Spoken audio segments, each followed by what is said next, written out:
Untamed is going to be untamed. It's going to be a little crazy. I want to talk to my people. I want to talk to my brothers and sisters. We can have grace and humility in how we interact with other people. Oh, hot dog, look at you. And nobody talked about what's really happening. And let's have conversations about what truth is.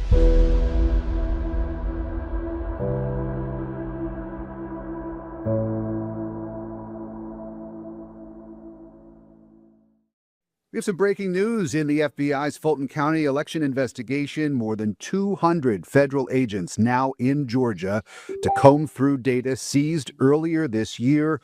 A clear sign that the investigation into the 2020 election is heating up. Thanks so much for joining us for the On the Night. FBI agents are going through materials found today during a search of the Fulton County, Georgia election office.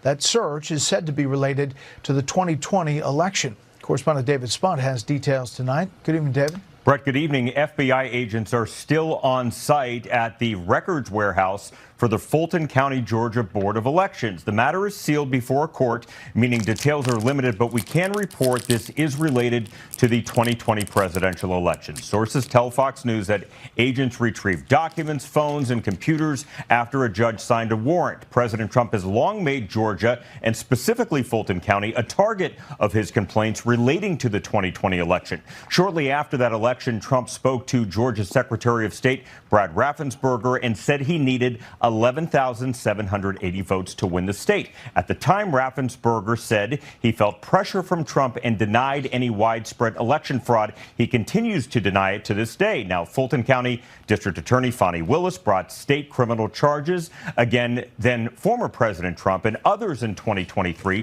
for conspiracy to overturn the election. But her prosecution, Brett, was eventually derailed completely after it was revealed she had an intimate relationship with the top prosecutor on her team, and it could have tainted the case. Late last year, a judge dismissed the case in its entirety. Now, Brett, last month, the Justice Department sued Fulton County, Georgia, seeking access to 2020 voting records after state officials allegedly failed to respond to a subpoena. Fox News has learned the head of the FBI's Atlanta field office was recently forced out in recent days, but it's unclear, Brett, if this is all related. It's unclear whether it's all related. Now, he missed one really important fact with Fani Willis, and that is this.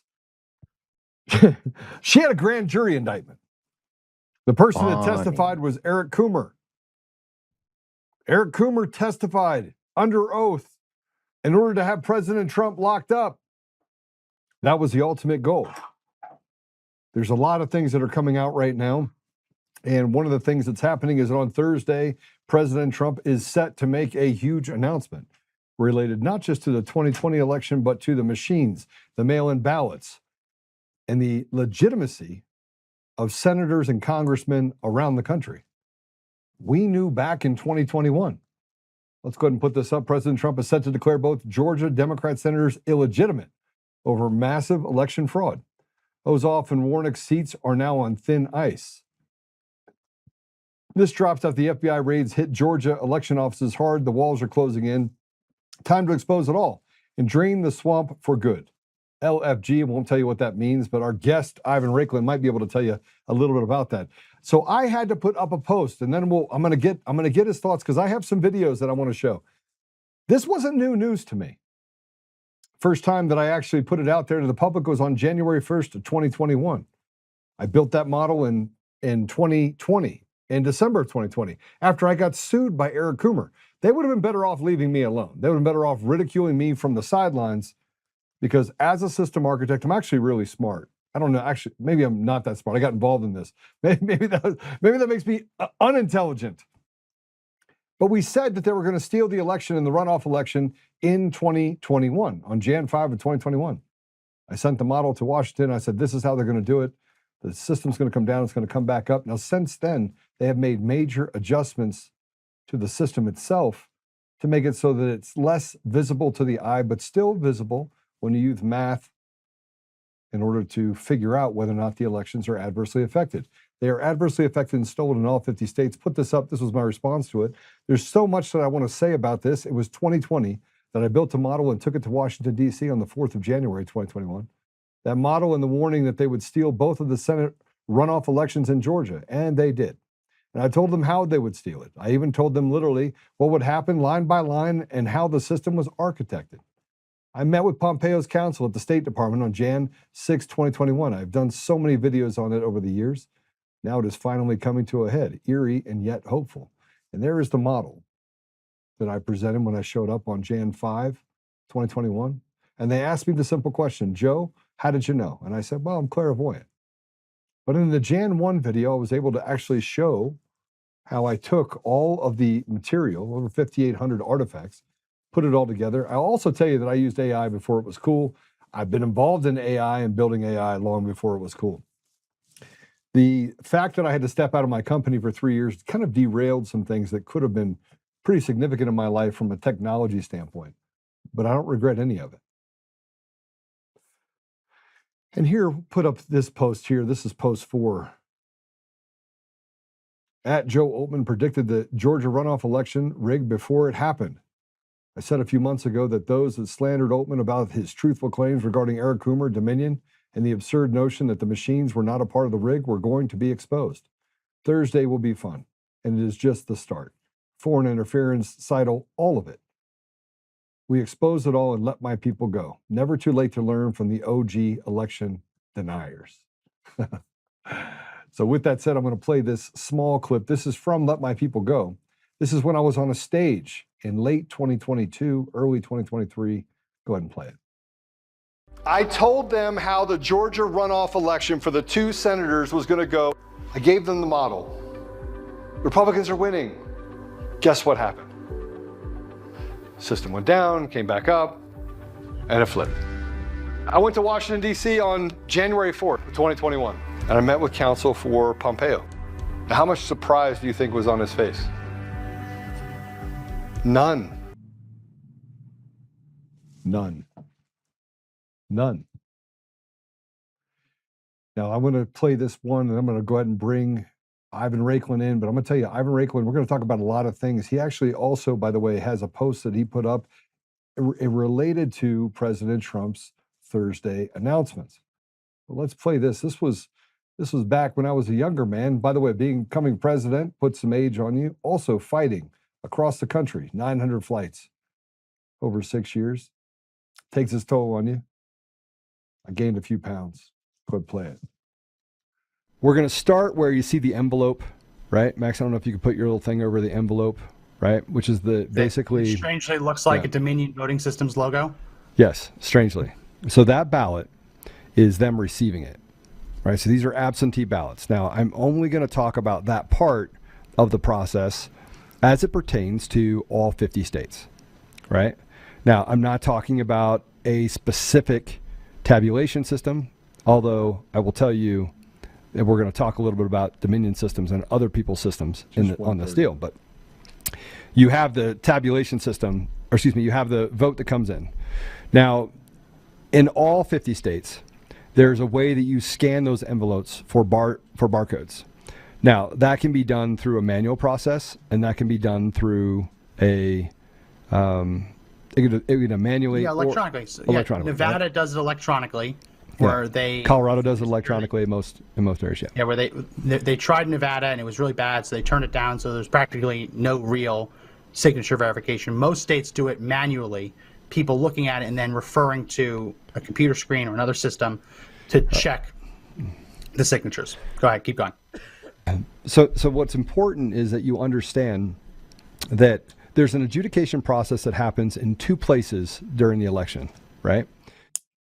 That was in 2021. And I went on to explain this to people such as one of the deputy secretaries of state who wanted me to meet with Pompeo. I went on to explain it to John Eastman. John Eastman got onto the ellipsis stage and used my model and the information I was able to create when he was speaking, when President Trump was speaking, when people then went to the Capitol. We knew the election's stolen. We know. We're not stupid people, which later on this week we'll be having a show where we literally talk about the people that they've said are crazy. We're not crazy. And the devil basically uses all the dog whistles they can in order to subvert truth. And here's President Trump, and then we're going to go ahead and bring on our guest, teasing a very big announcement that he says we made to the nation on Thursday night. Go ahead and play it. It's really big news. It's really, really big news. And our country has to shape up. But that's what we're going to be talking about Thursday is it doesn't get bigger, because without free and fair elections, you don't have a country. We'll be discussing other things too, but it's going to be a very big announcement. Yeah. Very big announcements. With that, we're going to go ahead and bring in Ivan Raiklin. Ivan, welcome to the show. Thanks for having me back, Joe. Yeah, that question was asked by none other than Kara Castronova. Yeah, she always asks the right Lindell good TV. questions. Yep. You know, it's what I find very interesting about what's happening on Thursday is that there is some consternation of people like me that are in this, that have been in this fight for a long time. You've been in this fight for a long time, and that consternation is we're the OGs, basically. Is someone going to try and water this down? Is someone going to try and stop the truth from coming out? Is what he announces on Thursday going to be much like his announcements that he made in early 2025 when he got back into the White House, where he was teasing that he was going to put stuff out there, and then lawyers came in and the deep state came in?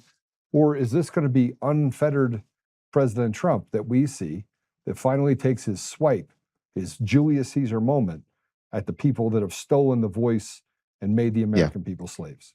So one positive thing I would have to say, one of maybe several, of Lindsey Graham's expiration. You got to remember that 1 year anniversary on January 6th of 2022, while he was golfing with Donald Trump.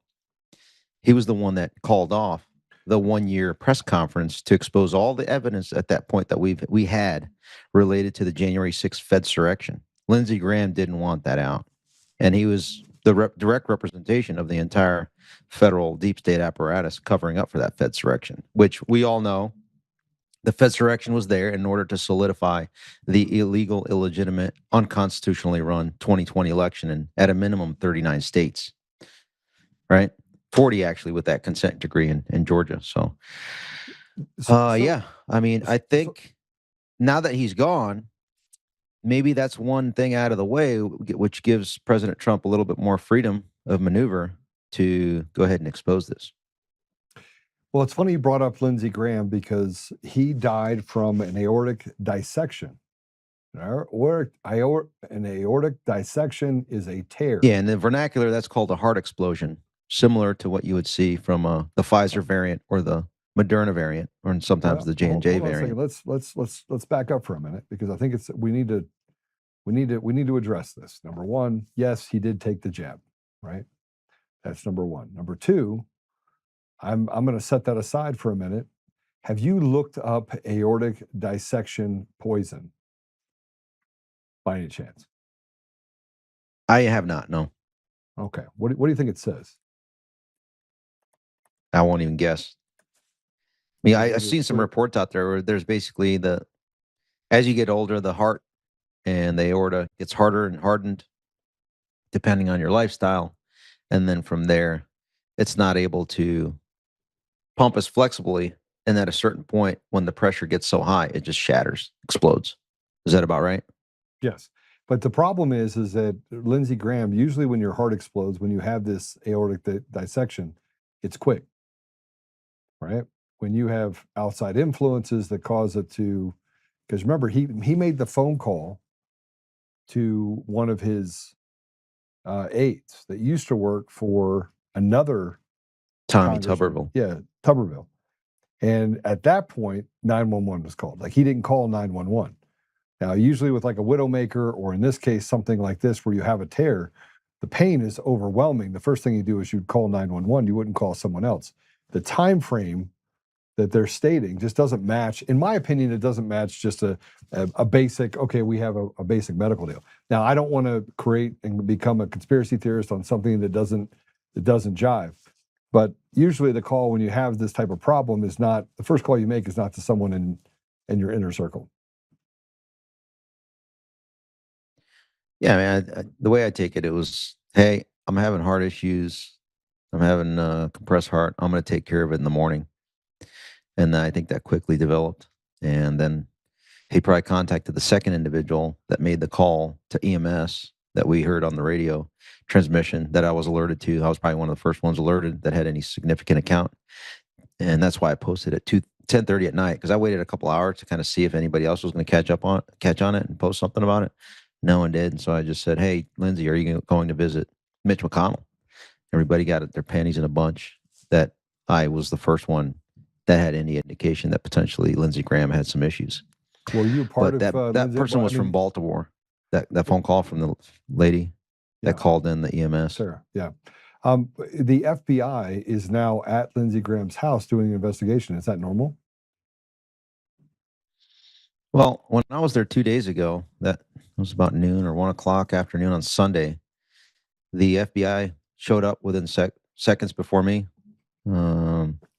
And it was from the Violent Crimes Unit. Now, Kash Patel stated that he was sending and deploying FBI assets that would be in the support role. And for those that aren't really tracking, that jurisdiction is the Metropolitan Police Department has concurrent jurisdiction along with U.S. Capitol Police, because that's the extended jurisdiction zone of the U.S. Capitol Police from a physical geography standpoint. And then also U.S. Capitol Police has jurisdiction for the protection of members of Congress. So I don't know if the call came in from U.S. Capitol or MPD. I doubt it. Usually Kash Patel, based on the last year or so, he likes to inject himself. And so I don't know if it was more of a publicity stunt to show that he's doing something. And I'm guessing, I'm speculating, he wanted to show up with his badge and gun saying, beat his chest, that he's on scene and he's investigating. But I think when the 3 vehicles that are FBI affiliated showed up, 1 or 2 were there seconds before me. The third one showed up. I think they called it off just because I was physically present. Now, I don't know for sure if that's the case, but that's my gut tells me that that's what happened. And so that's why you saw an increased presence the following day, which would have been yesterday. Yeah, the issue I have is the timing of everything, and everything seems to be there's so many coincidences. I don't believe in coincidences, but there's so many coincidences. We've been talking about this for the last 6 years. Hey, before we go too far on this, I want to go back. You mentioned January 1st of 2021, right? And that video was presented. Yeah. It's funny you say that. So when you look at my tweet from 2 hours ago that I posted, I happen to be tooling around, now that it's public, that President Trump is going to be giving that speech on Thursday night. I can now follow up with some information, just like you did. Yeah. Let's go through this. As you prepare to listen to POTUS's address on Thursday night, I wanted to share this exchange from December 6th, 7th, 2020, along with the subsequent assessment provided to key leaders later that month. Again, December of 2020. And I posted this on January. Underneath this, there's a post also that I included that we can go through. That's from January 1st of 2021, same day as what you had, followed by the plan on the appropriate resolution. It is encouraging to see that nearly 6 years later, real Donald Trump is finally coming around to, quote, the plan, praying that the entire source packet is released, meaning some of what you have is part of that source packet to prove how the election was completely rigged and the foreign interplay with it. You were at the forefront of it. Obviously, Mike Lindell and many of us were. Okay, so there you have the intelligence community. Yeah. So as you look at that picture on the left, if you can just click on it and zoom in it, I want you to read through it, Joe. All right, let me read this out loud. And this is who's this text from or to? Who's this text to? I can't hear you, Ivan. You went quiet on me. It's not me. It's on your end. All right, we got it. No, so what I was saying is you might be the only person or one of the few people on the planet that reading this will be able to identify both parties to this exchange. Okay. I pray you are planning to file in court to postpone Georgia U.S. Senate runoff as all fraud investigated so that Loeffner, Perdue are available for position Jan 6 Electoral College contingent election in Senate. It guarantees at least Pence VP, and we will see if they will be publicly fight for POTUS. They will definitely earn our vote if they do that, and by then we will have resolved the Dominion machines and ballot issues. Request election to be Jan 21 or later, boom, GA code 21-2-501A1 unless such date is postponed by a court order. Such election runoff shall be held on Tuesday of the 9th week following such general elections. Can you call me ASAP? Read SCOTUS petition I filed tonight. Oh, okay. All right. Go to the next one. No, stay on that Okay, one. That's go back. separate.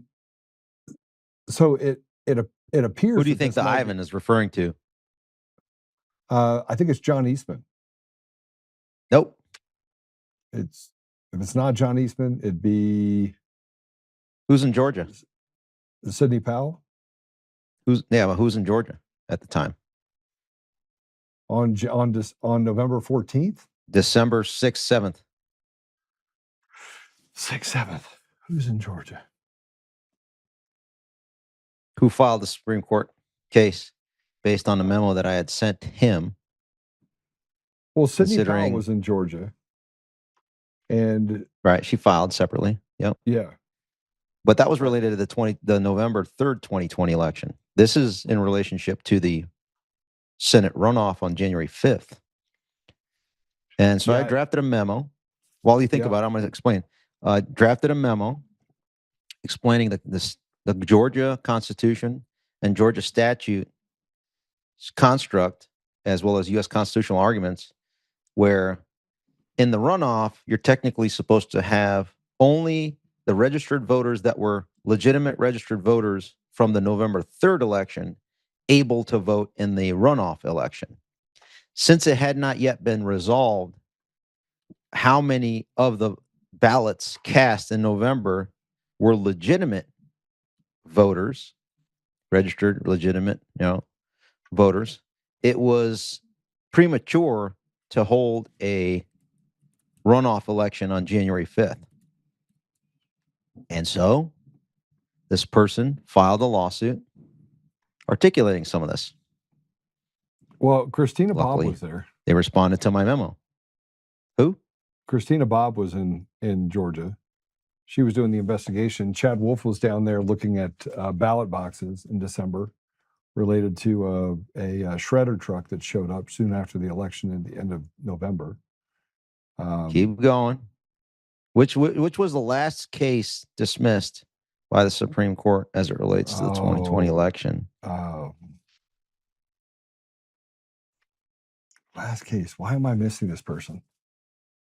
Well, there's technically one more that's still kind of alive in New Hampshire right now, but I don't really count that one.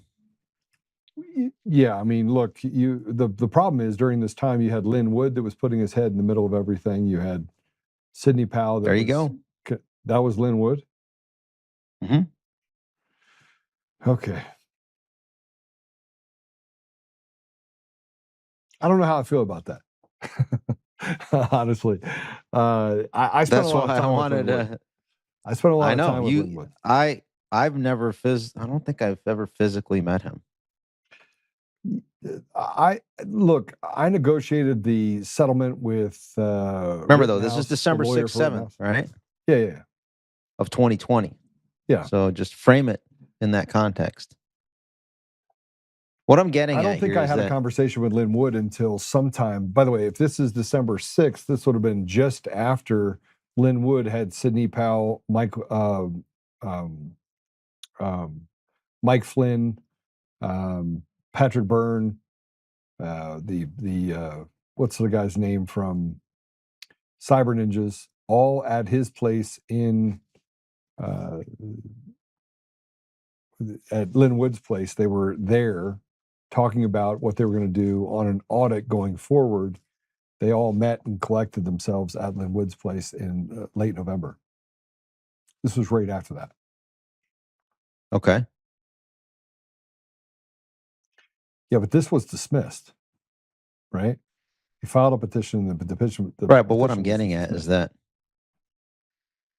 depending on what's released and discussed on Thursday night by President Trump, yeah, this is the precursor. I mean, a lot of the work that we did in Georgia, I mean, Garland Favorito, obviously, some of the work Cleta Mitchell did, but there's many things that other people did that were not part of the campaign, not part of the administration at that time, that exposed almost all of this and knew the vectors to be able to get the remaining information.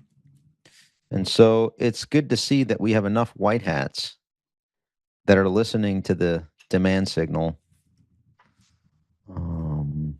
of those that did the work 6 years ago and subsequently.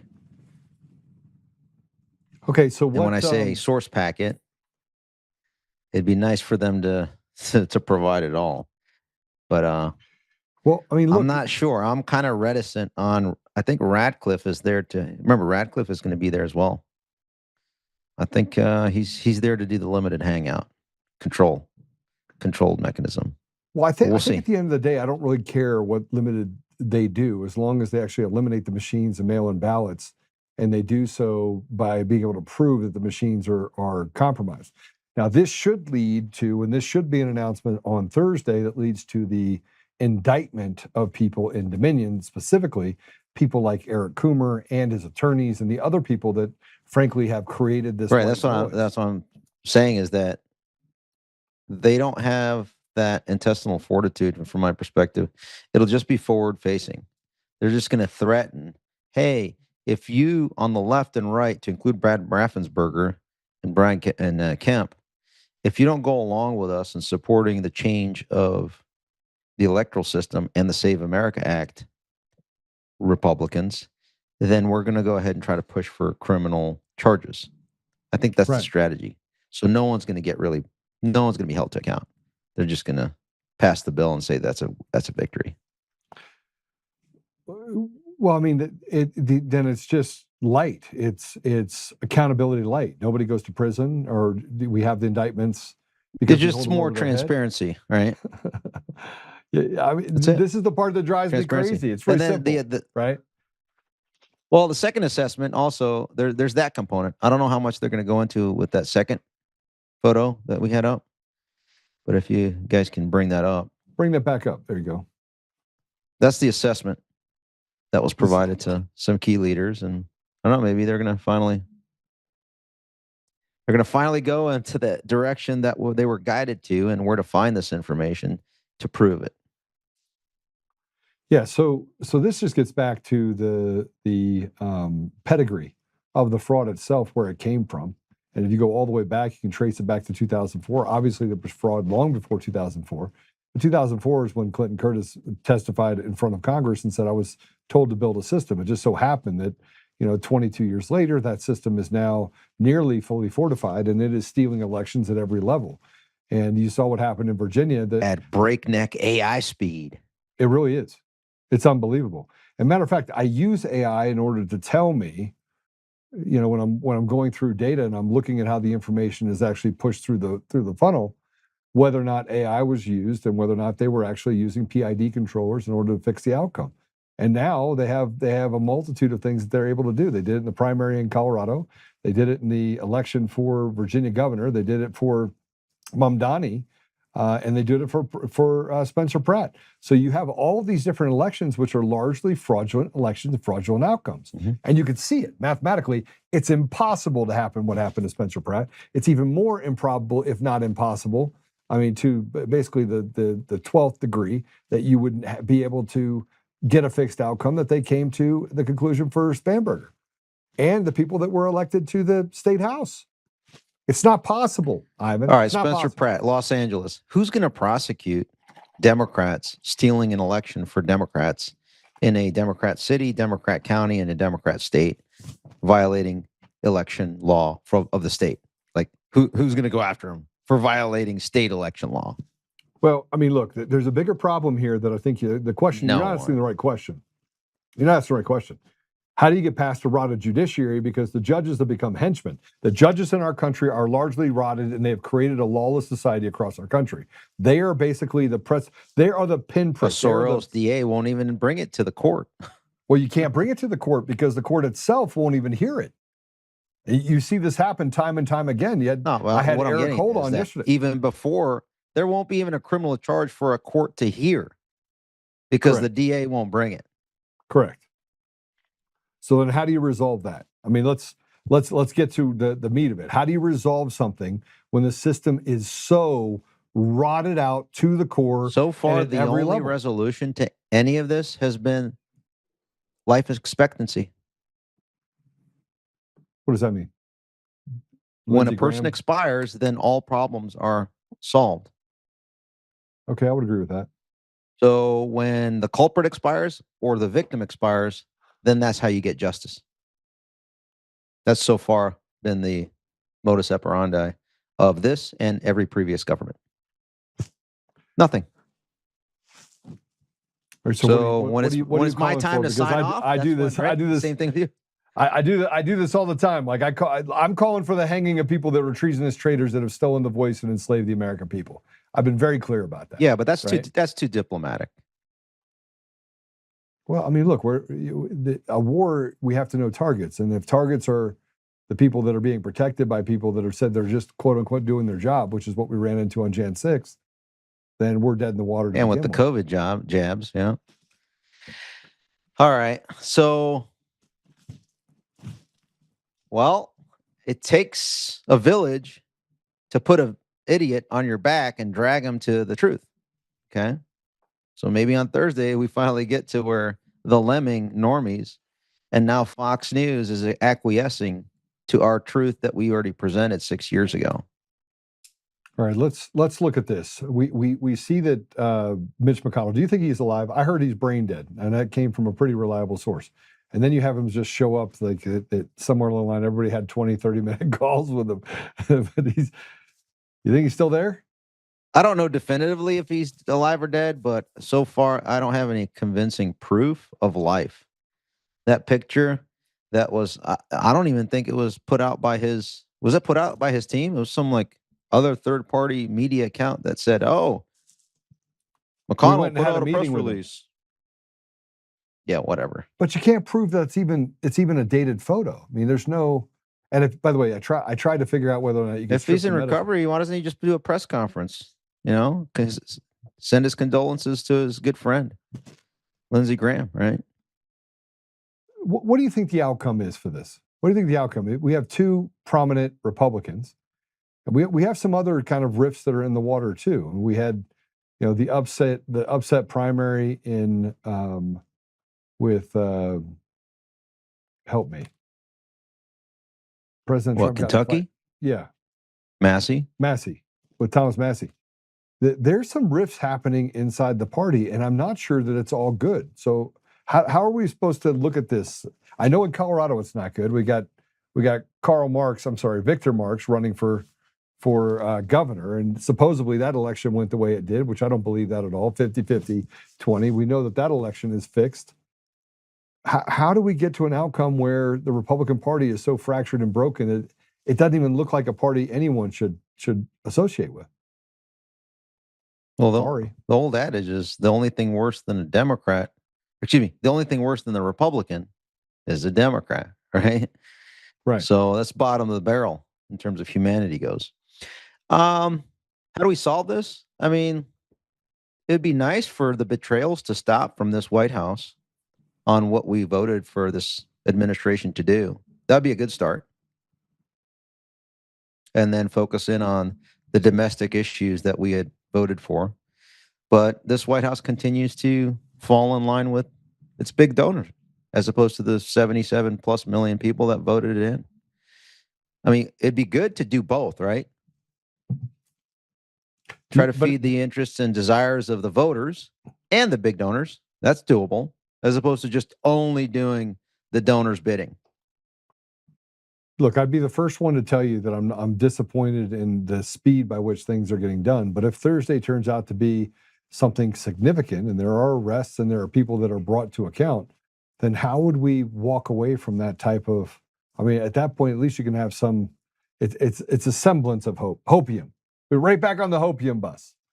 Yeah, let's go back to it's been 10 years of hopium, right? He had a full first term to do it. He failed. He has had a year and a half, 18 months to do it. So far, nothing burgers. What would you? The only person in this admin that is in a substantive manner laid this all out has been Tulsi Gabbard, right? And her team.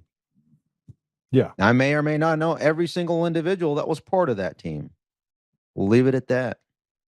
And what do you feel about that team? Do you feel like that team was effective in what they did? Remember, Tulsi Gabbard was a Democrat. Well, they were disbanded once the investigation into Shawnee Kirkhoff started to kick into high gear, and the trail into the CIA started to lead about the Fedsurrection and the pipe bomb. Okay, so John Radcliffe, the CIA director, Michael Ellis, the deputy, Aaron Lucas, the deputy at DNI, the CIA guy as well, all locked arms to protect the institution, backed by the Brennan syndicate of the 51 spies who lied.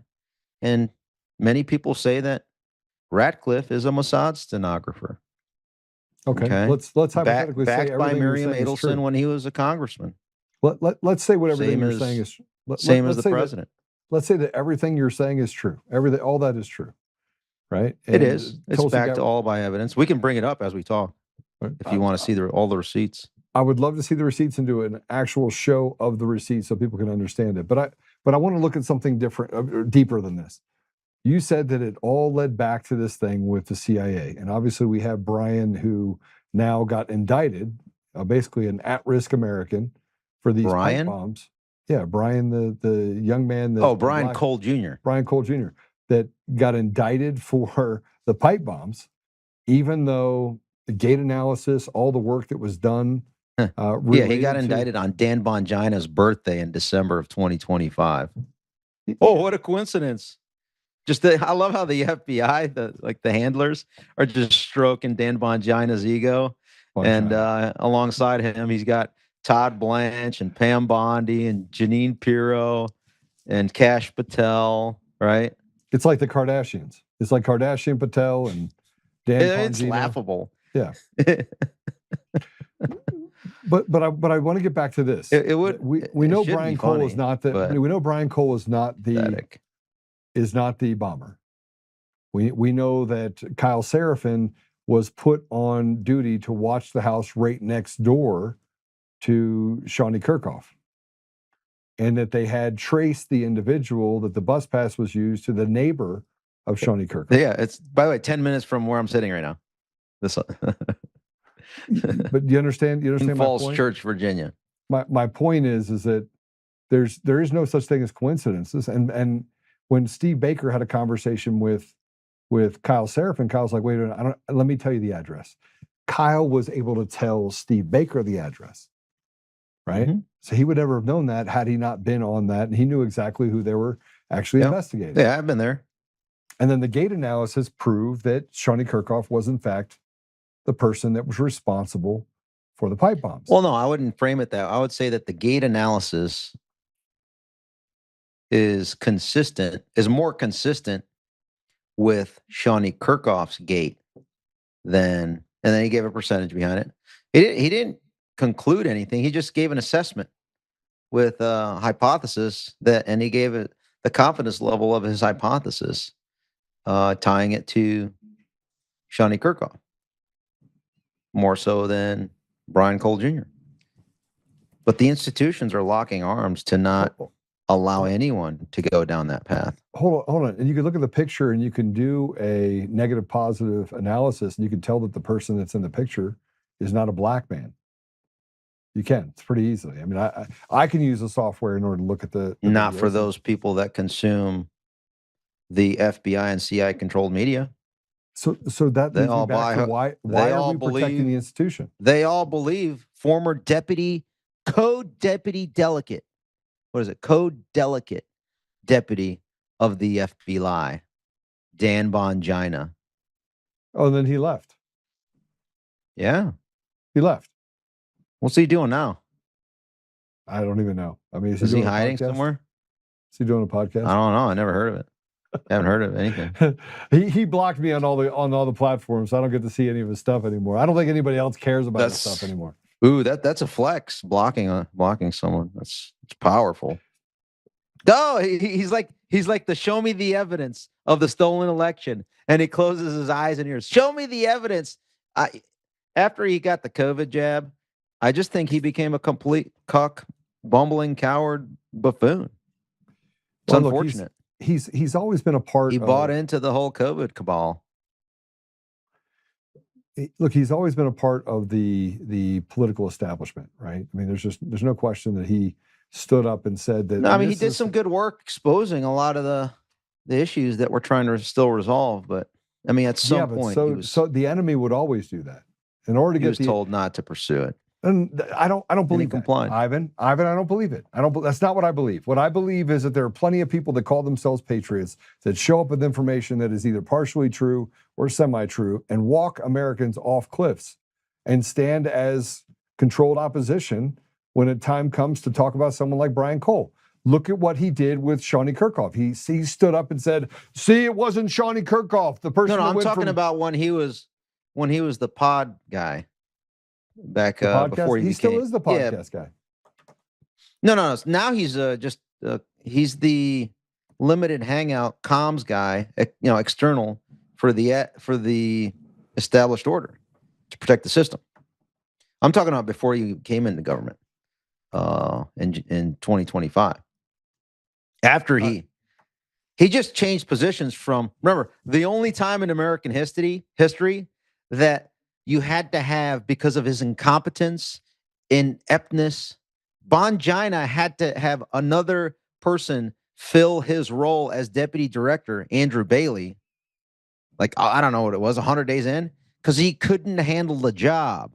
Because all he wanted to do was do sparring, mess up his shoulder, go to MMA fights, and say, "Look at me, I got a badge and a gun," with his buddy Kash Patel. "Look at me, I got a badge and a gun." I mean, look, bro. I mean, hey, don't bother me, bro. I'm with this country music sensation in Nashville. Well, let's walk down the line. I mean, we act like this is an isolated incident with Dan Bongino. These questions, pedestrian? I'm busy at this MMA UFC fight. I got no time to conduct investigations or lead an organization. That's for delicate Dan Bongina to do. Oh, wait, delicate Dan Bongina is with me at the same UFC fight. He's got no time to do anything about firing the deep state. I'm sorry, America, but guess what? I got my badge and a gun. And look at me. I got my trusty little adopted daughter, also known as the country music sensation, that I fly around and follow everywhere throughout the country on your taxpayer dollar. You said daughter? Adopted daughter. Whose adopted daughter? Isn't she his adopted daughter? Whose? What's his name? Cash.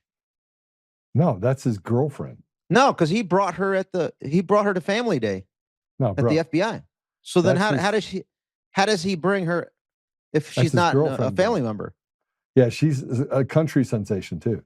No, but how does he bring have you heard her music? Have you heard her music? Yeah, but how does he listen, Joe? How does he bring her to Family Day at the FBI if she's not a family member? Ergo, she must be his adopted daughter. Am I wrong? I mean, I think that I don't know. I don't know the rules, bro. You know these rules. I've been all about none of the political establishment. I don't even pay attention to the rules. If I'm wrong, and she's not his adopted daughter, then he's defrauding the FBI policy by bringing in a non-family member to Family Day. Okay. Is that a thing? Yeah, apparently you didn't see him fawning over Family Day. All right, tell me about Julie Kelly. I think, isn't she your favorite? No, she's not my favorite. She's blocked me too. Everyone blocked me. She's up there. Isn't she up there with your best friend Dan Bongina? Yeah, I'm not a fan of his either. But so you start. All right, so let's talk about the fat man. Can we talk about him? Wait, you're talking about the former food blogger, right? Is that the food blogger? Yeah, the one who gave money to the Democrats that Kyle Seraphin uncovered, and then Dan Bongino stood up for it and then said, "Oh, Kyle Seraphin, something wrong with him," and stood up for Julie Kelly, who literally, she did stand up for J6ers, but again, this is why I call about it. You got to have controlled opposition to steer the narrative, even when the narrative is a different narrative. Now, remind me what she did for January 6ers other than amplify. That's it. DOJ bad. That's it. That's Was it. there anything of consequence that resulted from that? No. But none of them do. None of them do. Like I went to Washington, met at the State Department. Like I was fully prepared to go through and say, Wreck-It Ralph, let's look inside the system. Let's look underneath So let's go. the You covers. said at the beginning of the show before I came on, you're a genius. You're the smartest guy in the room. Fix Nope, it. I'm not. I'm not the smartest guy in the room. That's the problem. And it doesn't matter if there is a smartest guy in the room. You can't get through the CIA. You can't. Well, I wanted to drop a name that I haven't dropped yet. Drop it. Are you able to screen share as I bring up this name? Sure. Yeah, speaking of the CIA, there's a few names that America needs to start scrutinizing to the maximum, especially as we get ready for this Thursday night evening presentation by the president. So, 4 CIA and intel community affiliated folks. Okay. The General Counsel of the DNI. Let's pull them up. Let's take a look at them. I want people to learn who this is. Also, Michael Ellis. Are you going to share your screen? Because we can just share yours. No, you have a whole production team. I can't deal with that. Okay, so who am I looking up? The General Counsel at the Office of the Director of National Intelligence. Okay. That's the individual that works with the Deputy Director of the DNI, Aaron Lucas, a CIA officer, and the Deputy Director at the CIA, Michael Ellis, to So what about John determine what- Dever? John Dever wasn't There you go. Yes, that's the name. Okay. So what John are Dever. we talking about John Dever? Well, hold He's on. a special I was just advisor. about to get into it. Okay, go ahead. So those three, remember, General Counsel DNI, Deputy DNI, a CIA officer, but he's assigned to be the Deputy DNI, and the Deputy Director of the Central Intelligence Agency. All Okay. three of those folks have a cut on deciding, and they're institutionalists. They've been around for a minute.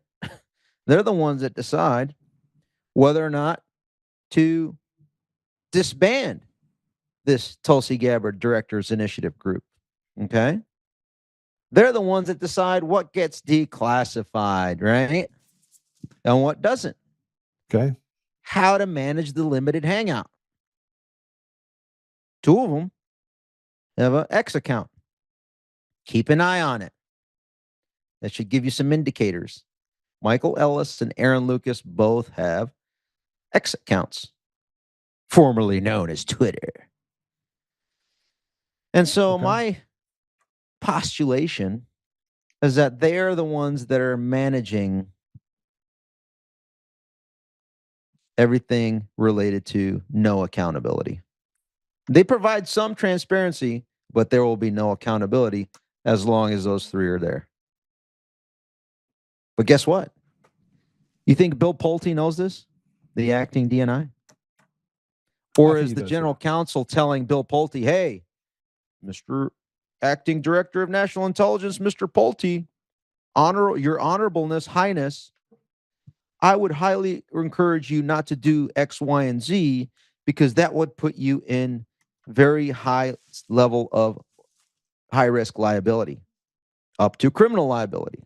Whether that's true or not, that's the control mechanism for these actings and those people that are not in the system. They have no clue. They're being told, hey, I trust this guy. He's telling me, he's advising me, he's protecting me. The general's counsel at all these institutions and the deputies that have been there for a minute, like, I don't know, 20 years worth of minutes, they're the ones that are going to manage to protect the institution because guess what? They are the institution and they're protecting all of their friends, the Brennans of the world, right? On the CIA side, et cetera, et cetera. James So, Dever. that's is his one of the son, reasons. right? Jim Dever, General Counsel, Director of National Intelligence. It's John Dever, otherwise known as Jack. But the Devers have a long history. Yeah, similar to the General Counsel of the United States Capitol Police. He was the one that there you go. He's the one, not this guy, but U.S. Capitol Police General Counsel Tad Tobias is the one that was behind all 1,600 January 6th defense weaponizations before they went over to the DOJ for further weaponization. And then the judges further weaponization in the courts. Anyhow, just throwing some names out there. So I mean, look, the problem is that all this stuff lives in your head. The people who are listening to this right now, they're not. It's hard to follow, right? And one of the reasons why I wrote the article that I wrote about the election fraud across the country is I wanted to dumb it down to such a way that people could understand what was happening in all 50 states. So yeah, you can follow my Substack and look at stuff. You can see it. All right, how do you do that? Where's your Substack? IvanRaiklin.substack.com. All right. My last couple pieces of work are actually focused on criminal referrals. Of which there are many. Of Metropolitan Police Department officers and U.S. Capitol Police officers. Now that Tom Fitton won that lawsuit, releasing the MPD body cam footage, and we have most of the CCTV footage from the U.S. Capitol Police. What about It's now time for criminal referrals. What about Ferone? Fanone? Yeah. Yeah. Got 7 criminal referrals out on him. Got a $10 million defamation lawsuit on him. We got a criminal investigation of him going on right now in Fairfax County, Virginia. And I'm not sure yet if the DOJ has opened a criminal investigation on him on the 7 criminal referrals that I did, but they have until July 27th to address, before the statute of limitations runs, his first criminal referral from January 27th of 2021. You think they will? Let me ask Todd Blanche. Let me ask Janine Pirro. Nope, still haven't gotten a response. All right. Let's go back to Lindsey Graham real quick. I want to talk about this. Do you think they will? No. What do we need to do to motivate them to do this? Look, I've been in this fight for 6 years. I'll do the podcast. I'll talk about this stuff. I've given all the blood that a person can give, right? And when you have the most retarded people out there, now I'm going to say this as nicely as I possibly can. Do I think I'm the genius in the room? No. Do I think I'm smarter than 99% of the people out there? Yeah, I do. Yeah. I would agree, and I've proven it. So it's not. I look at the stupid people that they put in positions of trust and the thirstiness they have for power and money, and not one of those people could fog a mirror when it comes to actually doing the work that is necessary to build up something like what President Trump. That's why I give President Trump all the credit in the world. It's because he actually built an empire, and he built it on his own. You could say $1 million, but he turned $1 million into 9, 10, 11. So he's good. Yeah, he's great at making money and campaigning, and thus far I haven't seen any governing prowess. Yeah, I don't look. It's a big machine, Ivan. It's a big machine. It's a big, deep, dark machine. Should we go through the list yourself? Which list? Let's go through the list. What did he even pick up the phone to defend Ed Martin for him to be the U.S. Attorney for the District of Columbia, or did Adam Schiff bitch slap him and say, "No, Ed Martin won't be your U.S. Attorney for the District of Columbia. Have a nice day, Donnie."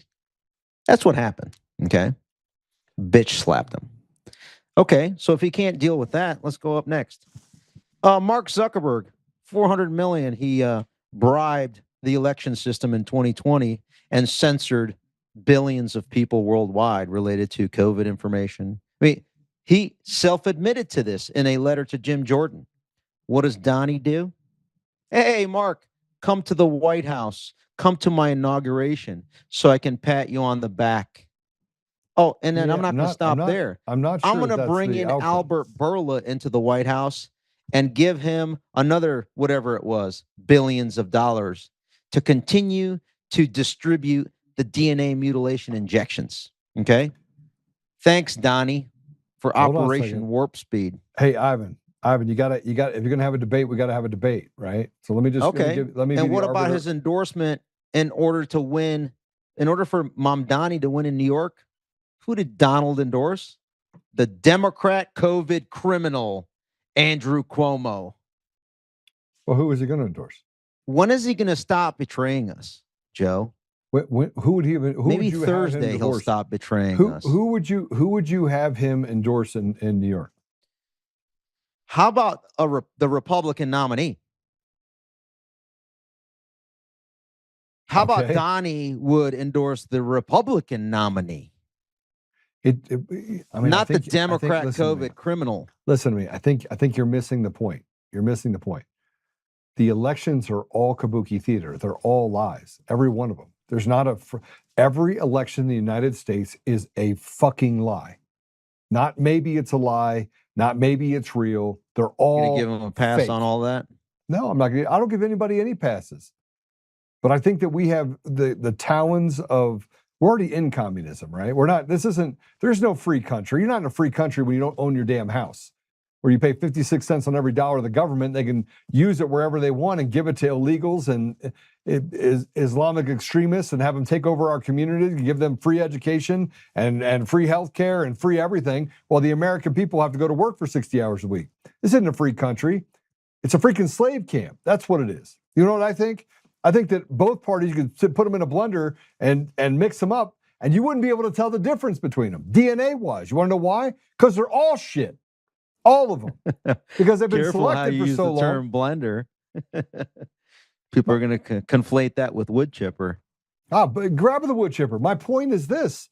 we can't have honest conversations about where we are. It's okay that I don't agree with certain things. I don't have a seat at the table. I don't get to see what's going on with Iran. I think supporting Israel is a joke when you're out there genociding an entire nation. Has nothing to do with being pro-Palestinian. We Has do have a everything seat to do at the with table. That's why people are angry at our speech. What do you mean they're angry at our speech? Because you we mean? call it out. Yeah. I mean, look, I've got a large audience that I can talk to, but our side is not our side, Ivan. I mean, before you came on my show last time, you had someone literally text you a piece of see you next Tuesday, telling you not to come on, that I'm not one of you. Did the same thing to other people. I always tell people that are mad. For the people that tell me, oh, why did you go on his show? Well, Joe is unvaccinated. So any other person that's unvaccinated that hosts a program on the planet, I will avail myself to you. If you're a vaxxed cuck, you have no courage, and you have no business with my time and attention, because you didn't prove up when it was important to prove up. Listen to me. Listen, you know why people don't like me? Because one, I could beat their ass, right? And they're weak little cucks. That's number one. Number two, I don't need anybody's I finally money. got you to say that. I don't need anybody's money, right? Because I don't need anybody's money. Control. You can't control me. Like I'm laser focused on the truth. Number three, I don't kiss anybody's ass. There's not an ass out there I'm going to kiss. I will respect people out there that are doing the work that needs to be done, right? But I kiss zero ass. And if you betray me, you're dead to me. So the man that will remain unknown or that I'm not going to say his name, he took $3 million from me. I sued him. I got a judgment for almost $7 million for taking money from me, right? I legitimately don't go out there and shit on people that are on our side. But Ivan, I should, but I don't. Because if they do a little bit of the part to get us further along in this cesspool of shit, the better I feel. I don't care if I get a seat at the table. So, going back to that tweet that we're Which looking tweet are we talking about? The one with the very first one, I don't know, 4 hours ago when we started the show. Yeah. See, he's not a guy that I would say is, yeah. Sorry. Again, go back to December. This is December 6th, 7th of 2020. Last I checked, you spent quite a bit of time with him after those dates. I did. So keep that in mind. He reached out to me in I haven't January of spoken 2021. to him in years. Yeah. Because he didn't like that I communicated with certain people. Oh, it wouldn't have been me. I mean, he told me on the phone, Joe, you're the only guy that I'm afraid to actually go to battle with. His words, not mine. He goes, because... All right, so go down to that tweet, Mr. Production Team. Bring up the tweet. Bring up the tweet. And then see that one underneath? January 1st of 2021. Click on that one, and let's go through it, dissect it. This is what I presented for a plan of action in order to stop the electoral heist in Georgia and other states. By position. Can you zero in on it, please? Bring it in tighter. Even if You have can to see their just take the position, left executive side. branch, which I did it amongst the entire government of who should be doing what to fix this election. So executive branch, task purpose, right? Who? Donald Trump. What should he do? By day. Okay, that's fine. Okay. And so apparently, see where it says 9 p.m. address to the nation via emergency alert system, authorities of cyber attack on our critical infrastructure by China, Russia, Iran, electoral infrastructure as well. But that's only one vector, right? Bro, you have can Mike scroll through this. Pompeo in here as if that guy would do anything. I'm telling our governmental actors what they should be doing to the maximum authority that their position allows in order to fix the illegal election. Okay. Did they listen? No. And that's why we failed. And that's why we had an illegitimate residency for the last 4 years. And so I don't know, maybe Mr. President Trump is going to finally listen to some of these suggestions. Well, I do know that the things that he's saying right now closely resemble what I've been hearing for the last 4 or 5 months, that things are coming and things are working. Yeah. Trust the plan, right? Well, here's your plan. I trust the plan because it's my plan. You're welcome, America. In the most humble tone ever since Jesus. All right. Well, I tell you what. I think we end the interview now. 2021 was a pretty crazy deal. I want to play this, by the way. This is I want to go back to Lindsey Graham. I say that for the haters. You know that I say it that way for the haters, just to rub it in. Look, here's the thing I say about the contributions that we made. It took 5 years to get there. Massive. We carried literally the country to this point. But at least we got there. I mean, at least, yeah. And there's 2 words, Ivan, that I use. There. I use all the time. Those 2 words are, but God. Like, but God, we wouldn't have an opportunity to save our nation. But God, we wouldn't have an opportunity to bring ourselves out of this hole. But God, it took faith, it took commitment, and it took good works in order to get us to a place where we can have the things that we have today.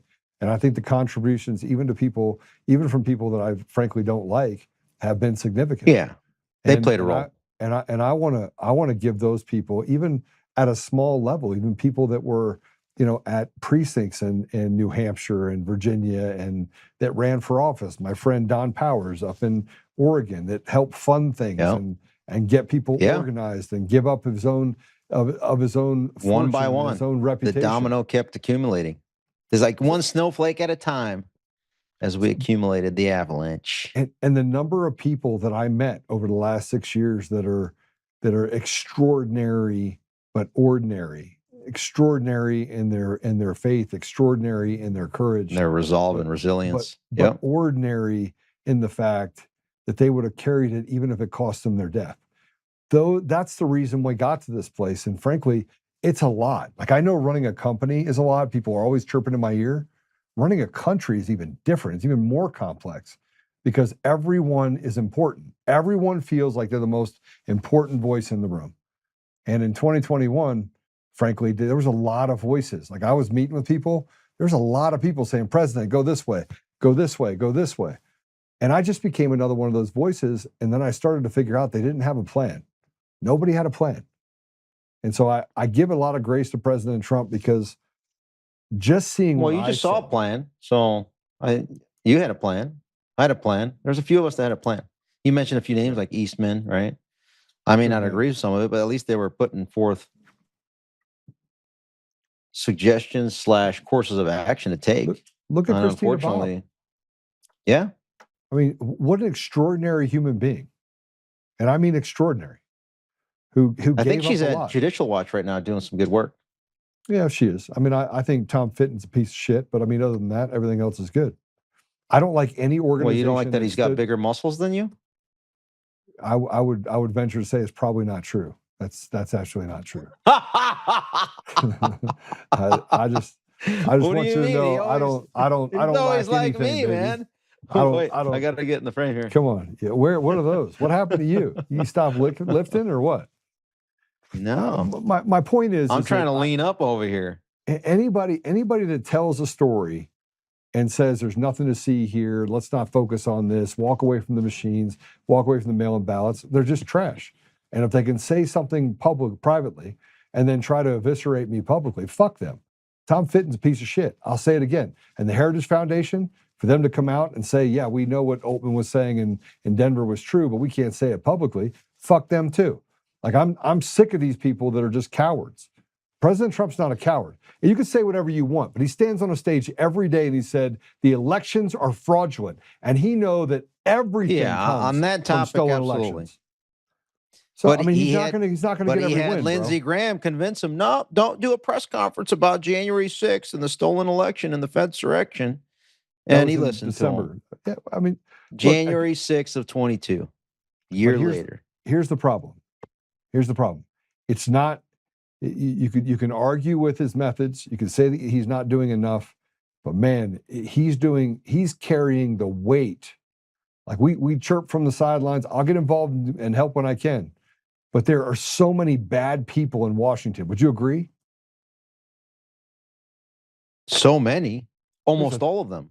Okay. So he's got to wade through the Judases and the Brutuses, and he's got to find just a select group of people that literally are not trying to stuff their faces, because you have the Zuckerbergs out there of the world. And so when you know that, you come up with a plan to navigate through that to assist him in spite of him trying to fend off all of these Brutuses.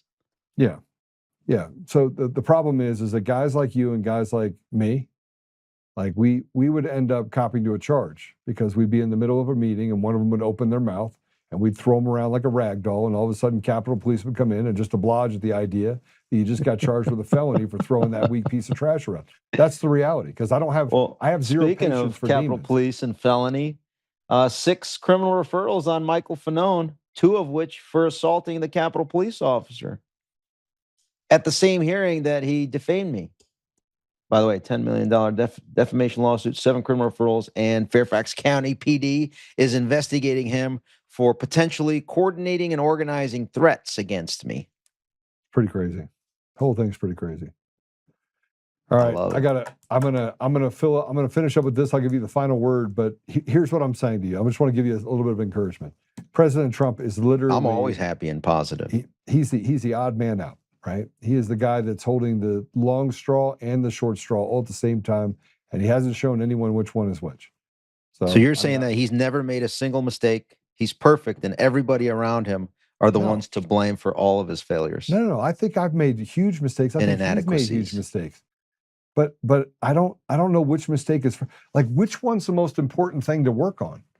I mean, when you have so many holes in the boat, which one's the most important? Right? I mean, he's obviously Doge wasn't. 194, bro. 194 adverse verdicts against President Trump in the first year and a half of his second term by judges that stood in the way of progress. 194. Judges are now above the law. They get to tell the CEO of a country what to do, right? Well, so that's why he's just focused on foreign policy, making as much money for Jared. Yeah, with all these peace deals. I don't agree with that. I don't either. I don't like it. I don't agree with that. By focusing in on that, should be focused on domestic stuff instead of making sure that Bibi stays in power. Listen, I'm going to tell you what's going to happen on Thursday. I'm praying for that God just literally delivers something spectacular outside of the control of President Trump and the rest of these evil demons. President Trump. What about this? What if he announces he's going to war in order to keep Bibi in power by sending ground troops to Carg Island? Yeah, I'm not okay. Not okay with that. But I don't think that's going to be the case. What stops Bibi from doing that? What do you mean? What stops Bibi and Miriam from forcing Trump into that? Yeah, look, I think that you underestimate the power that President Trump is yielding right now. He needed to have density. He has full density now. Over 80% of the public believes that we should pass the SAVE Act. A majority of our country, I'd venture to say even in the 90%, believes that we are in a corrupt and stolen nation. I believe that fully. So we shall see. He has the density that he needs. Thus far, I haven't seen results. Well, we have. I want you to be. I want you to be right. We haven't seen arrests. if more arrests were made, if they arrested 1,000 people tomorrow, They haven't even arrested Comey, dude. They Oh, did we're going arrest to indict Comey. him. Indicted. Brennan, not even Yeah. indicted. Bolton, oh, he was indicted. Was he arrested? Yes, he was. Come on, dude. No, they Yes, never. he was. They never hauled him in. They searched his stuff. They fondled his equipment. He's still out there freely treasoning. Meanwhile, grandmas that trespassed. Look, I don't Pathetic, disagree with dude. what you're saying. It is pathetic. You can't put all of that on the shoulders of one man. There's a responsibility of No, other this people entire in- administration. No, Pathetic. it's not the administration. It's not. It has nothing. It has to do with the apparatus. Because when you start talking about the DAs, you talk about the AG's office and the DOJ, it is a 500 head snake. Okay. Then it's Janine Pirro. I believe that. Pathetic. Yeah, I'd say Name that. one arrest. There aren't any. We had an Oh, arrest. wait, hey. Hold on. We had an arrest. Remember, we had an arrest for Hillary Clinton and the Russiagate deal, and a jury that was. You want to talk about? Wasn't there a U.S. attorney for the Eastern District of Virginia, Lindsay Halligan? And then when the going got too tough, once again, Trump got bitch slapped along with Todd Blanche and Pam Bondi. And what happened? Right now, we still don't even have a U.S. attorney in the Eastern District of Virginia, where the CIA is located, right? Listen, I'm telling you right now. How about your boy Marco Rubio? Since you like the Secretary of State and the Department of State, why is 70% of the ambassadorship pool still legacy Biden holdovers? Well, how does that have anything to do with Rubio? He's the Secretary of State. That's John Thune's issue. Doesn't he work with Senator Risch and John Thune in order to at least tee up and nominate? Hold on a second. You think that I'm a Marco Rubio fan? I knew that he didn't do anything when he went down to Guatemala and let those pieces of trash Trump steal in his elections tweets down from there. 2015 said that Marco Rubio was a little cuck, bought off cuck, not even cuck. I don't remember the exact words, but he's a little bitch for the Adelsons. It's funny how 10 years changes someone. Well, time does change people. Time and information does change people. Hey, look, it's great to have you. I don't think you got that one. Yeah, I do. I just slipped that one by you. Yeah, I got it. No, how do people follow you? Donald Trump, that's rich. Donald Trump calling Marco Rubio Miriam Adelson puppet, or excuse me, Sheldon and Adelson puppet. And fast forward, and Donald Trump is in Tel Aviv asking Miriam Adelson that gave him $250 million if she's more loyal to Israel than the United States, and she refused to answer. And Donald Trump alluded that she's more loyal to Israel. And that's his main benefactor / control mechanism for policy via Susie Wiles, Jared Kushner, Bibi Netanyahu, in light of Elon Musk no longer in his ear and Charlie Kirk no longer whispering in Donald Trump's ear. That's the strategic frame. And then above that, obviously, endgame, you got the banksters. Yeah. I mean, that are offering up an island off of Albania to Jared. But I digress. Listen to me. I'm still work the problem. So, some of the things that you talked about, I can't actually have. I have no receipts on any of that stuff. Here's what I have a receipt on. Okay. We're now talking about the fact that all of our elections are fraudulent, and if you want to get to the bottom of saving our nation, you have to have free and fair elections, and the people have to have a seat at the table. That's it. Yeah. So hopefully we're going to get somewhere with that. If we don't, we're going to war. I'm going to tell you right now, we are on the precipice of war. They have stolen our Now, Second which Amendment, type of suppressed war are our we First going Amendment. to? It's going to be kinetic. No, but I'm saying, is it going to be a revolution, a civil war, or is it going to be both, or is it going to be, while that's going on, the government's going to continue to keep Bibi in power by sending money and resources to Carg Island? I'm going to tell you. I'm going to tell you what historically has worked in order to repel evil, team evil, and it has always been a list, very targeted list. The American people are not our enemy, not Democrat, not Republican, not independent. They're not our enemy. We know who the enemy is. We can actually point them out. They are people in leadership that have betrayed the very people they say they represent.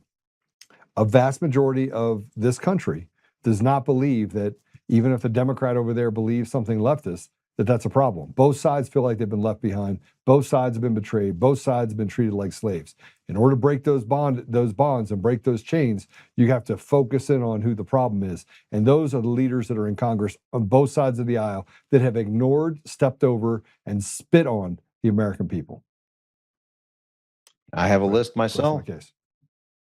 It's a good list. Unlikely For peaceful alliances. and patriotic, legal and moral and ethical actioning. Brother, we're in an illegitimate society right now. We're in a lawless society. The fact that illegals sit above the thing, everyone else has qualified immunity. Judges are absolutely immune. Big Pharma is immune. People that sit in government are immune. The president is immune. All right, let's end with one positive thing. What's the most right. positive thing in your life? On Thursday, we are going to literally rip it back, and people are going to be arrested and they're going to go to prison. That's what happened. All right, let's pray. All right, let's pray us out. Whew, Father God, thank you for Ivan Raiklin. Thank you for the ability for us to be in this battle for the last 5 years. I'm grateful, Father. I don't always agree with Ivan, but I'm grateful for the opportunity for us to have this debate, to have this conversation live on air. I'm grateful, Father, that there are people that are in this country that have unselfishly served, and that they have held themselves to the selfless sacrifice that is necessary, as outlined in 1 John 3:16. We know, Father, that how this ends, and we know this is just a blink of the eye. But we are grateful for the time and the people that have been in our lives that have shaped the direction of our nation and saving our nation from this evil, evil group of people that are trying to do really bad things to the American people and people around the world. Father, I just ask that you give us vision, that you give us the ability to be faithful to you, to operate with humility, and to set aside petty differences so we can get to a place where we can understand each other and accept each other where we are, not where we want to be. We want each other to be. Father, I ask you to give us the wisdom that is necessary and the patience to get to a place where the people of our nation and the people around the world can thrive, and that these evil people can be held to an account. We ask you, Father, to help our leader, President Trump of this country, and leaders in other countries, that they can stand forward and just cut out this cancer that has taken a grip on societies across the world. We can see it. We can see that the evil that it has manifested and the degradation that it has caused to nearly every nation in the world. Father, please give us the strength to stand, the courage to manifest anything that we need to do in order to stay in the fight to destroy Team Evil. And help us, Father, that we may be selfless in our actions and focused in on making sure that we do what is right biblically for you. I say these things, Father, humbly in the name of Jesus Christ. Amen. Amen. Thanks, Joe. I appreciate you, man. All right, God bless you. God bless, brother. We'll see you soon. Yep. All right, that's it today. It was good to have Ivan on. Good conversation. Ivan has been in this fight for 6 years. He's been in this fight, and he'll continue to be in this fight. So I just Apple Podcasts, Google Podcasts, Spotify, Pandora, iHeartRadio, TuneIn, and more. Don't be throwing stones at Ivan. Give him a little bit of grace. And I pray to see you guys tomorrow. And then on Thursday, we have a reckoning. Pray for that. I'll see you tomorrow.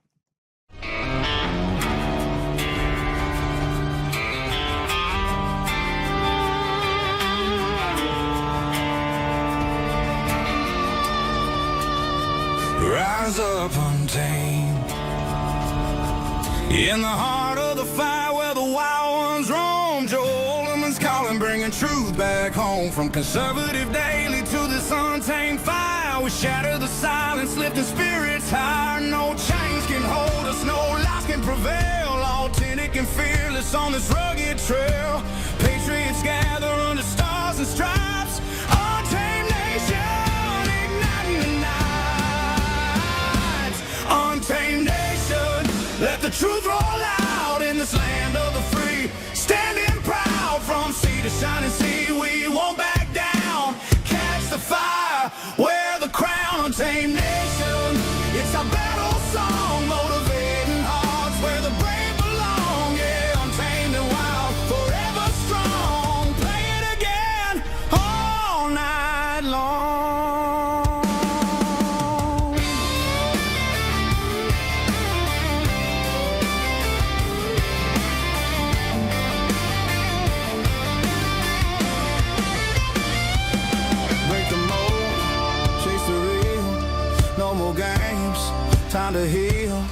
Joe's voice leads the untamed crew. Truth matters through and through.